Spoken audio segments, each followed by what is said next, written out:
Shalom, salam jumpa kembali bersama saya, Pendeta Audi Octavian Senas, di dalam channel kita yang membahas mengenai permasalahan-permasalahan seputar khotbah. Dan hari ini kita memasuki tema yang baru, memasuki pokok pembahasan yang baru dengan membahas atau memikirkan tentang bagaimana mengkhotbahkan khotbah dari Alkitab yang memiliki genre atau jenis narasi atau cerita.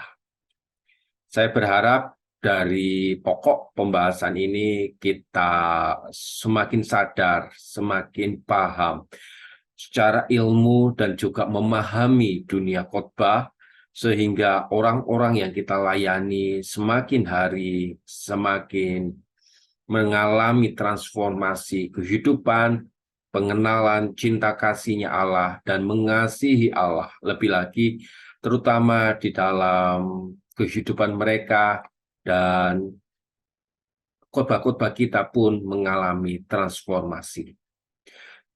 Seluruh bahan pelajaran kita bagaimana mengkhotbahkan khotbah dari kitab yang bergenre narasi bisa Anda download secara cuma-cuma, secara gratis.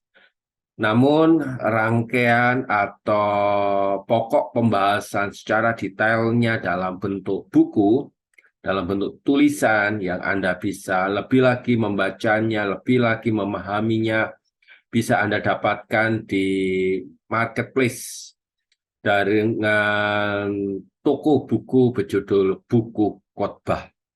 Di sana kita juga akan mendapatkan berbagai buku-buku terbitan yang akan membahas tentang seluruhnya masalah kiat-kiat yang dihadapi dalam dunia khotbah. Baik, kita akan memasuki bagian pertama kita, yaitu bagaimana mengkhotbahkannya dan apa itu khotbah bergenre narasi. Tentu pertama kali kita akan berbicara mengenai apa sih narasi itu. Rekan-rekan hamba Tuhan, narasi atau cerita atau penyampaian informasi adalah suatu kejadian. Karena itu bersifat sebuah cerita, maka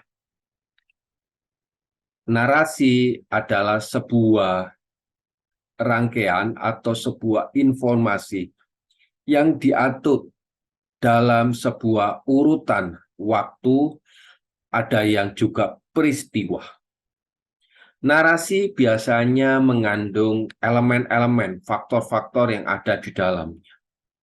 Seperti karakter tokoh yang kita ceritakan, tempat atau latar belakang dari sebuah kejadian, waktu kronologisnya, bentuk konfliknya bagaimana, plotnya, dan penyelesaiannya.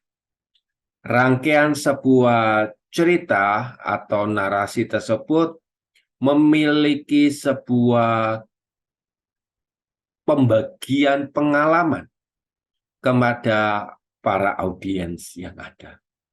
Berarti tujuan utama dari kita mengkhotbahkan sebuah narasi atau narasi di dalam Alkitab itu adalah menceritakan atau menggambarkan sebuah cerita atau pengalaman kepada pembaca, kepada pendengar, kepada audiens yang ada. Itulah pengertian dari sebuah narasi. Nah, bagaimana kalau itu bentuknya sebuah khotbah? Kalau itu kita rangkai dalam sebuah khotbah, bagaimana definisinya? Oleh sebab itu, khotbah narasi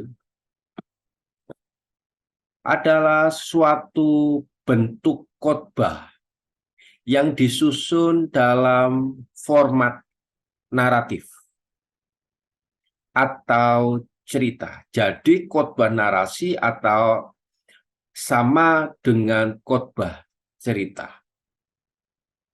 Khotbah narasi sering digunakan dalam konteks keagamaan itu sebagai penyampai pesan moral kepada jemaat. Tentu di dalam kitab Perjanjian Lama maupun dalam kitab Perjanjian Baru, definisi ini tetap sama. Tetapi di dalam khotbah kekristenan, bukan hanya kita mengarahkan pendengar, mengerti, mengenal, atau berfokus kepada arah khotbah moral saja, moralisme. Tetapi harus bersentral kepada Kristus, Injil. Nah, pokok pembahasan tentang definisi yang berfokus pada Injil, teman-teman bisa menyaksikan channel kita yang lain dalam judul struktur khotbah. Saya telah menguraikannya di sana, sehingga kita mendapatkan gambaran apa yang dimaksud dengan Kristusentris di dalam cerita narasi. Atau teman-teman bisa juga mendengarkan atau mengikutinya di dalam pokok pembahasan kita, selain daripada struktur khotbah, bisa mengikutinya di dalam makro dan mikro preaching. Di sana kita akan mendapatkan gambaran tentang kisah masa kini dan gambaran kisah yang besar. Sehingga definisi ini bisa kita selaraskan bersama di dalam sebuah format Kristiani yang bukan hanya berbicara mengenai kekristenan, tetapi dia juga berbicara tentang pribadi Kristus yang ada. Selain di dalam bentuk definisi, bentuk khotbah narasi itu apa? Pembicara atau pengkhotbah biasanya menggunakan kisah-kisah atau perumpamaan-perumpamaan dalam bentuk pengalaman, dalam bentuk kesaksian, untuk mengilustrasikan dan menjelaskan prinsip-prinsip penting yang ada di dalam Alkitab. Tentu yang ingin disampaikan sebagai ide besar di dalam teks khotbah yang dikhotbahkan. Khotbah narasi dapat memiliki struktur seperti cerita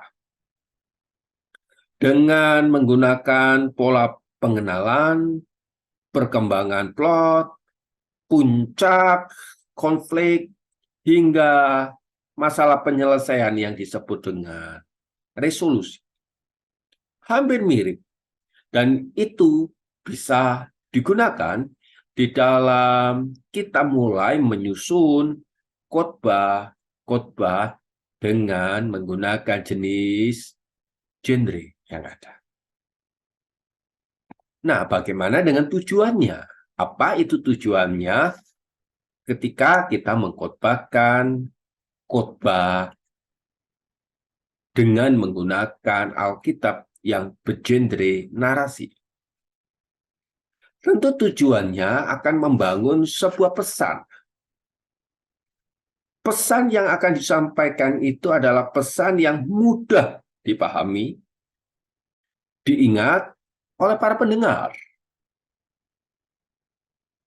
Karena manusia dengan menggunakan diceritain tadi, lebih cenderung memiliki sebuah hubungan, keterikatan, dan keterkaitan dengan kehidupan sehari-hari.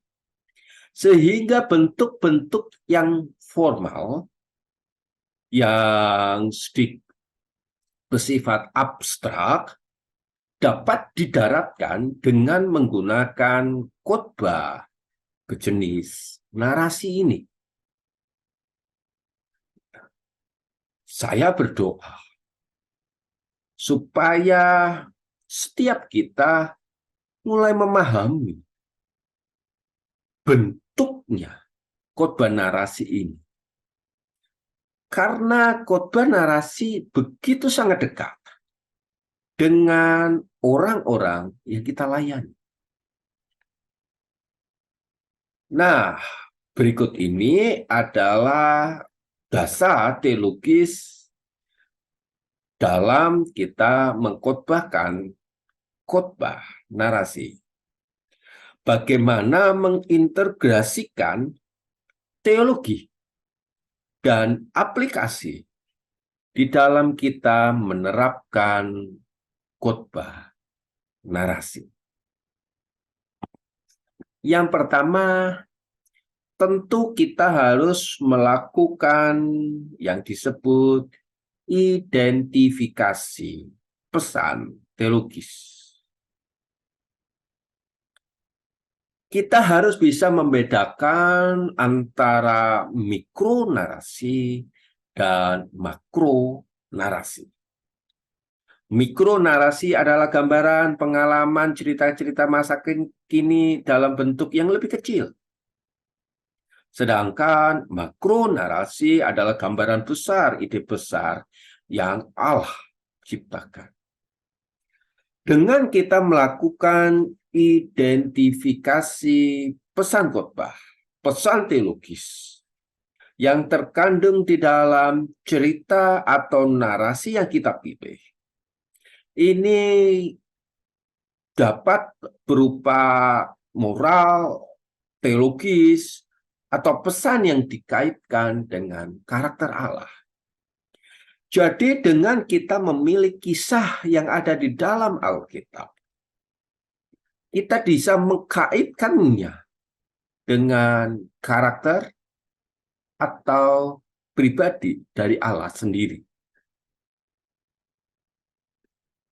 Dengan demikian, kita bisa mencari sebuah relevansi yang ada dengan kehidupan para umat saat ini.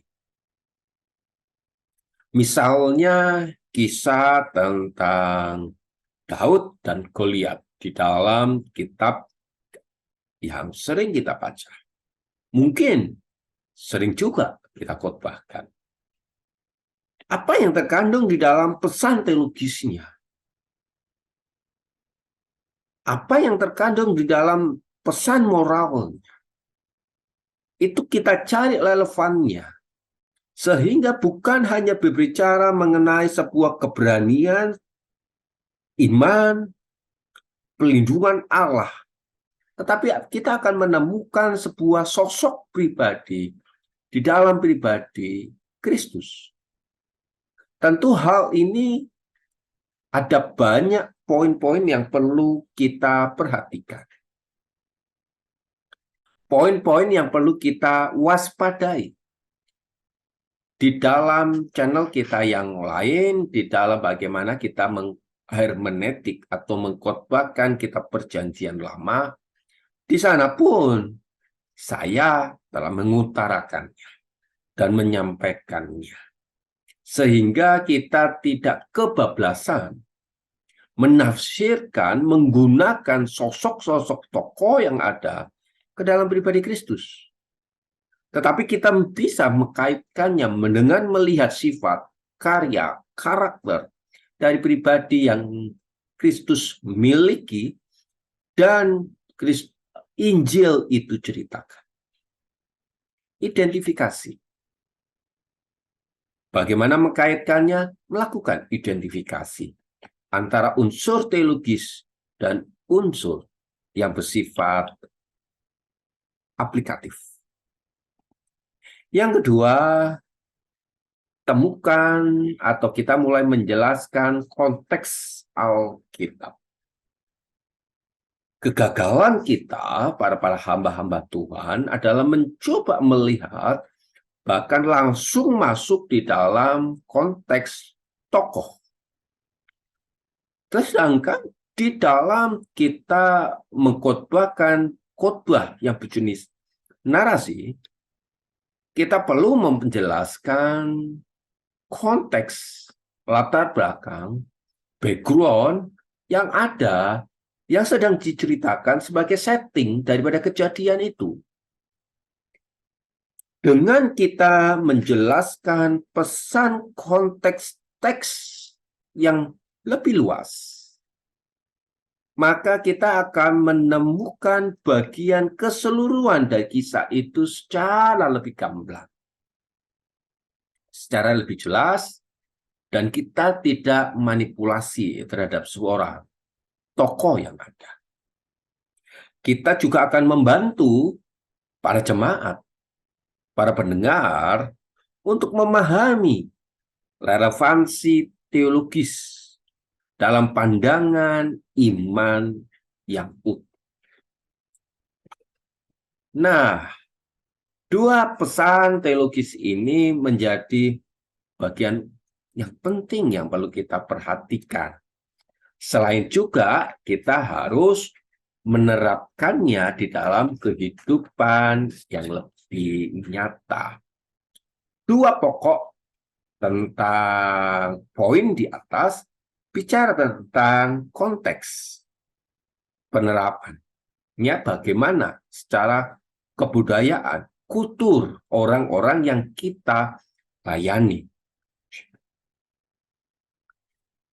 Setelah kita melakukan identifikasi pesan teologis, mulai kita menjelaskan secara makna aplikasi teks secara teologis di dalam khotbah kita, maka jangan lupa kita mulai mempertimbangkan bagaimana cara menerapkannya dalam kehidupan yang sehari-hari, aplikatifnya bagaimana. Bagaimana pesan ini dapat mengilhami jemaat untuk mengalami transformasi. Bagaimana pesan teologis tentang keberanian? Bagaimana pesan teologis tentang kejujuran? Bagaimana pesan teologis terhadap kesabaran, keteguhan di dalam kehidupan jemaat yang ada? Kita harus mulai mempertimbangkan hal-hal itu sampai kita menemukan contoh konkret dalam bentuk sebuah ilustrasi. Di dalam sebuah khotbah, ilustrasi dan contoh yang konkret adalah bagian pendukung, bukan bagian utama. Bagian pelengkap, bukan bagian yang lengkapnya, yang esensi, tapi bersifat opsional. Meskipun bersifat opsional, Bapak, Ibu, Saudara-saudari, dia tetap memegang sebuah peranan yang sangat penting. Bagaimana kita menggunakan ilustrasi, contoh yang konkret untuk mendukung pesan teologis yang ada, yang kita telah siapkan di dalam poin yang pertama tadi. Ilustrasi akan sangat membantu menjelaskan, menghidupkan pesan di dalam konteks yang lebih real atau nyata. Misalnya, Anda dapat berbagi kisah tentang seorang yang mengalami kehidupan hidup berkat. Tetapi bagaimana Anda memasukkan kisah itu, mencari kebenarannya dan menerapkannya di dalam makna teologis yang ada. Tujuan khotbah narasi yang seperti tadi saya utarakan, yaitu ingin mengajak jemaat untuk bertindak. Keberhasilan sebuah khotbah ditentukan dari bagaimana jemaat mengalami transformasi di dalam kehidupan. Jangan hanya kita memberi makna teologis, meskipun penting, tetapi jangan. Ajak jemaat untuk bertindak berdasarkan pesan teologis yang ada. Berikan saran-saran yang bersifat relevan tentang bagaimana mereka menerapkan pesan tersebut di dalam keseharian. Ajak mereka untuk mencari cara agar mereka bisa lepas, agar mereka bisa mengalami kemenangan dari kesulitan hidup, tantangan, himpitan seperti yang dialami oleh Daud, seperti yang dialami oleh para tentara-tentaranya Daud. Nah, pertimbangkan juga tentang bagaimana Anda melakukannya. Bagaimana seorang pengkhotbah menjadi yang pertama menjadi pelaku dari kebenaran firman itu. Renungkan pesan teologis dalam kehidupan Anda. Bagaimana pesan ini mempengaruhi kehidupan Anda secara pribadi. Bagaimana pengalaman Anda membuat pesan itu menjadi otentik dan menjadi hidup. Yaitu menambahkan kesaksian pribadi yang mendorong, melengkapi pesan teologis yang ada. Nah, Bapak, Ibu, Saudara-saudari, di dalam kita melakukan khotbah narasi, biasanya di dalam kita melakukan khotbah narasi itu kita sering kali melupakannya atau mengkaitkannya dengan satu rangkaian ibadah. Dengan kita mencoba integrasikan teologis dan kehidupan yang praktis, di tengah-tengahnya adalah ada sebuah rangkaian ibadah, di sana ada khotbahnya, tetapi di situ ada pujian, di situ ada hal-hal yang lain yang melengkapi ibadah tersebut. Coba kita mulai mengkaitkan ibadah, khotbah, dan transformasi kehidupan jemaat itu menjadi satu rangkaian yang hidup. Sangat jarang kita mengkaitkannya. Saya berdoa kita mulai menyadarkan ada sebuah kaitan yang dalam antara khotbah, penyembahan, lagu, hingga kolekte, hingga pengutusan kepada jemaat yang kita layani.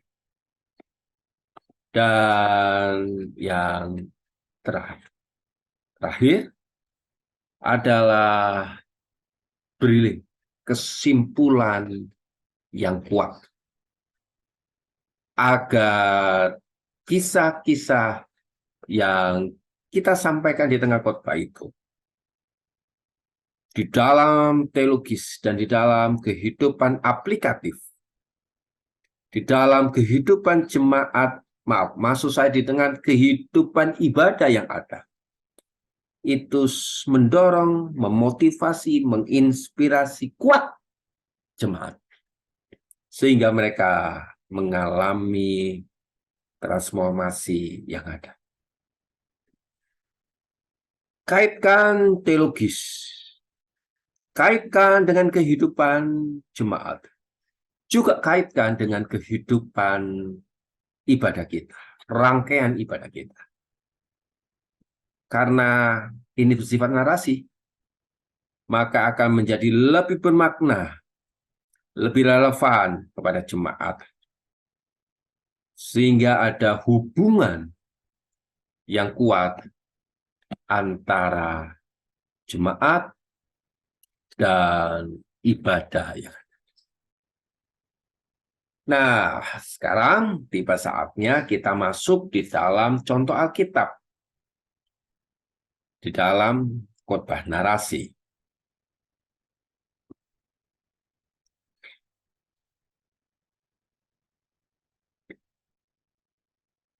Kitab Kejadian itu banyak sekali memuat tentang kisah, atau bukan hanya memuat, tetapi bisa dikatakan semua bercerita tentang narasinya Allah. Mulai dari penciptaan dunia, mulai dari kehidupan Adam, Hawa, Nuh, dan Batra. Bahkan kisah-kisah kehidupan daripada Abraham, bapak-bapak iman, Kristiani, Ishak, dan Yakub, semua bicara tentang kisah-kisah. Ini menjadi dasar iman bahwa Alkitab begitu sangat menggunakan narasi untuk menolong dan mendukung pencapaian makro ide besar dari Allah yang bergerak. Masuk di dalam kitab Keluaran, Exodus. Kitab Keluaran juga begitu banyak memuat kisah-kisah narasi tentang peristiwa-peristiwa bangsa Israel yang bebas dari perbudakan, berada di padang gurun, ada di dalam tanah perjanjian. Mata masuk di dalamnya ada tokoh yang bernama Musa, perintah-perintahnya Allah, orang-orang ada di sana, dan ketetapan dan peraturan-peraturannya Allah. Begitu banyak kandungan kisah di sana. Bukan hanya mengajarkan tentang teologis, moral, tetapi banyak hal-hal yang ada di dalam kisah yang bisa kita ambil di dalam. Ada tokoh-tokoh Ruth yang menceritakan secara eksklusif tentang narasi kehidupan Ruth dan Naomi, tentang kesetiaannya Ruth, tentang kasih sayangnya, bagaimana keluarga, iman, pengharapan, dan hubungan sesama itu terbentuk. Ada juga kisah-kisah tentang Esther yang secara utuh menceritakan tentang narasi bagaimana menjadi ratu Persia, tentang bagaimana tentang penyelamatan orang-orang Yahudi di dalam. Kalau kita mulai mengarahkan, mulai difokuskan kepada kehidupan Kristus dengan konteks teologis yang lebih besar, yang lebih makro, maka kisah itu akan menjadi sebuah kisah yang hidup.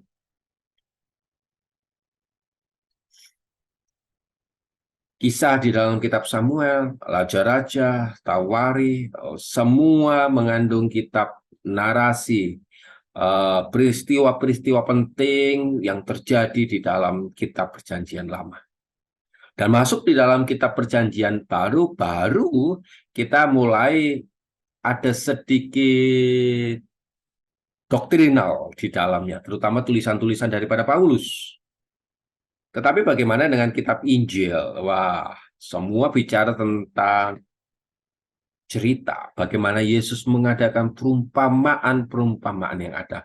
Tetapi di akhir sebuah kisah, di sana selalu ada kesimpulan, di sana ada bicara soal makronya yang lebih besar, dan begitu banyak hal yang ada. Nah, itu hanya beberapa bagian kisah yang bisa kita temukan di dalam Alkitab. Tentu banyak sekali kisah-kisah yang hampir sekitar 90% lebih semua berbicara mengenai kisah yang ada. Tetapi yang menjadi perhatian utama kita adalah bagaimana kisah itu harus dibungkus dengan makna teologis yang kuat, bukan hanya berbicara mengenai moral, sejarah, atau kisah-kisah yang memberi dukungan saja, tetapi kita harus memberikan sebuah pesan yang lebih besar, yang lebih luas, yaitu di dalam sebuah konteks makro, narasi, dan juga konteks Kristus sentris. Selesai sudah pokok pembahasan kita yang pertama di channel kita hari ini. Kita akan masuk di dalam pokok-pokok besar kita, pokok-pokok kecil di dalam pola pembahasan yang ada. Kita akan berbicara mengapa kita mengkhotbahkan kitab narasi, ya. Kita perlu mengapa kalau kita perlu mengkhotbahkan narasi, ada bagian-bagian yang bahaya di dalam khotbah narasi. Kita akan membahasnya di dalam channel kita selanjutnya, atau lebih tepatnya di dalam video kita selanjutnya di dalam pokok besar kita. Bagaimana membangun struktur khotbah yang berjenis genre narasi. Terima kasih untuk setiap perhatian dari Bapak, Ibu, rekan-rekan hamba Tuhan yang terus belajar dengan setia untuk mempertajam, dan tentunya tujuan kita yaitu memuliakan nama Tuhan melalui jemaat yang mengalami kehidupan transformasi. Saya Pendeta Audi Octavian Senas mengucapkan terima kasih. Sampai ketemu di pelajaran kita selanjutnya. Tuhan memberkati kita. Amin.